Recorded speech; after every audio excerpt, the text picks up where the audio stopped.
जय हिंद दोस्तों। आज हम एक ऐसी कहानी लेकर उपस्थित हुए हैं जिसमें ये बताया गया है कि जो होता है वो अच्छे के लिए होता है। ये कहानी है क्लार्क नामक एक व्यक्ति की जो कि स्कॉटिश फार्मर होते हैं। टाइटैनिक जहाज बनकर पूरी तरह से तैयार था और वो अपनी पहली यात्रा पे जाने के लिए तैयार था। डेट फिक्स हो चुका था 10 अप्रैल 1912।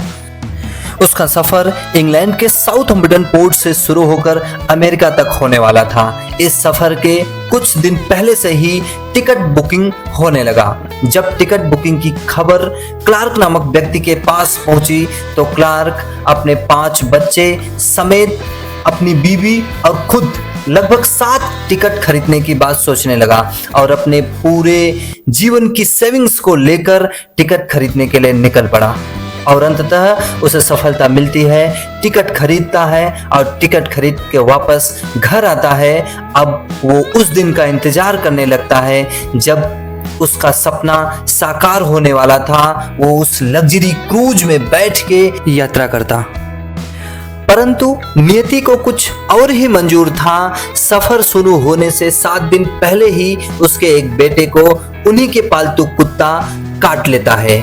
जब उनका पालतू कुत्ता उनके बेटे को काटता है, उनकी पत्नी उस सफर पे जाने से साफ मना कर देती है और कहती है कि मैं अपने बीमार बच्चे के साथ उस सफर पे नहीं जाऊंगी, आप अपने 4 बेटों के साथ उस सफर पे चले जाइए।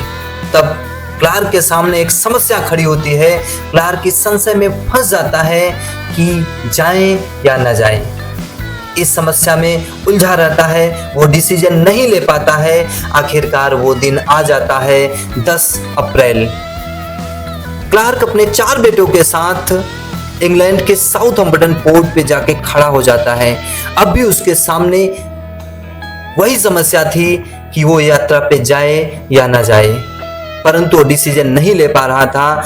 कुछ ही क्षणों बाद टाइटैनिक अपने सफर पे निकलने वाला था।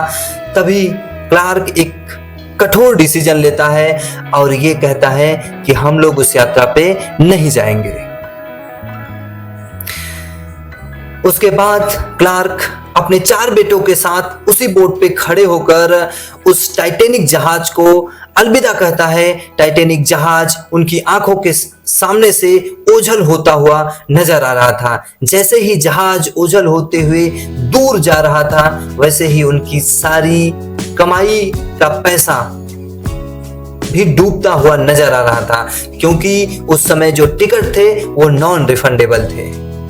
इसलिए क्लार्क नम आंखों से जहाज को विदा करता है। उसके बाद अपने घर वापस चला आता है। आने के बाद वो अपने उस कुत्ते को मारता है, गाली देता है और भोजन भी नहीं देता है। ऐसा कुछ दिनों तक चलता रहता है। जब 3 से 4 दिन बीत जाते हैं, उसके बाद जब अगली सुबह 5वां दिन आता है, यानी कि 15 अप्रैल 1912, जब तड़के सुबह वो न्यूज़पेपर पढ़ता है, जो उन्होंने देखा उनके पैरों तले जमीन खिसक गई। जब क्लार्क ने पढ़ा कि टाइटैनिक जहाज डूब चुका है, लगभग 1500 लोगों की मौत हो चुकी है, क्लार्क इतना खुश होता है। खुश होने के बाद भागते भागते अपने घर पहुंचता है। घर पहुंच के अपने कुत्ते को गले से लगा लेता है और रोने लगता है। आज उसे ये बात समझ में आई है कि आखिर उसके पालतू कुत्ते ने 7 लोगों का जीवन बचाया था। तो कैसी लगी ये कहानी आप कमेंट बॉक्स में जरूर बताइएगा और उसके साथ साथ हमारे इस YouTube चैनल को सब्सक्राइब करके बेल नोटिफिकेशन ऑन कर लीजिए, जैसे अगली बार हम उपस्थित हो तो आपसे नोटिफिकेशन के जरिए रूबरू हो सके। जय हिंद।